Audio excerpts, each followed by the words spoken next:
So, it happened. I lost my job. I didn't actually do something wrong. In fact, the opposite.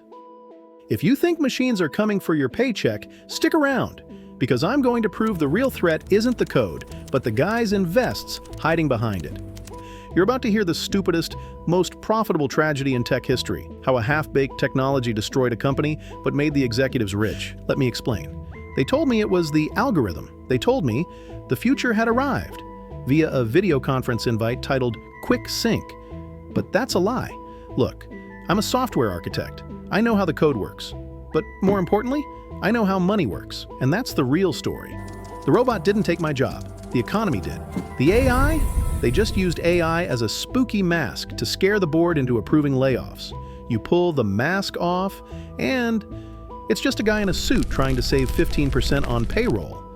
Let's rewind. 2 years ago, money was free. We were hiring anyone with a pulse and a GitHub account. We were bloated. Then the economy turned.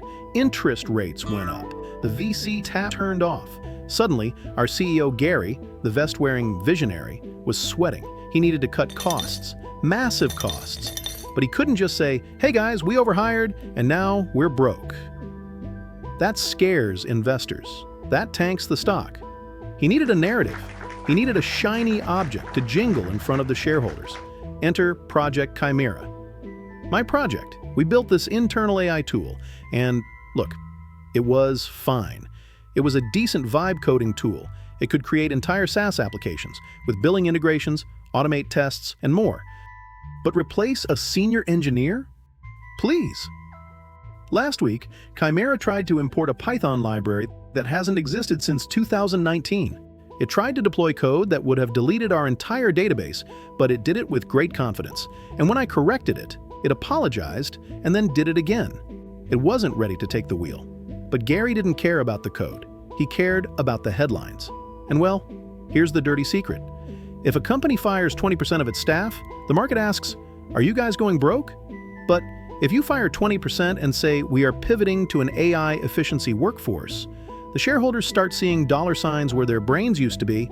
Oh look, they're innovative, they're lean, they're using buzzwords.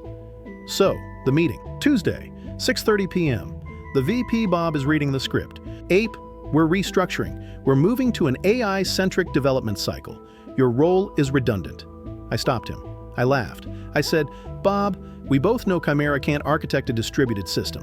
It can't negotiate with the product managers. If you fire engineers, who is going to fix the code when the bot breaks production?"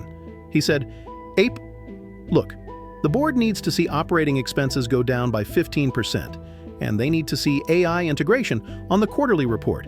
You're expensive, you have feelings and health insurance. The AI is a subscription fee that doesn't ask for a raise. It's not about the code quality, it's about the income statement." There it was.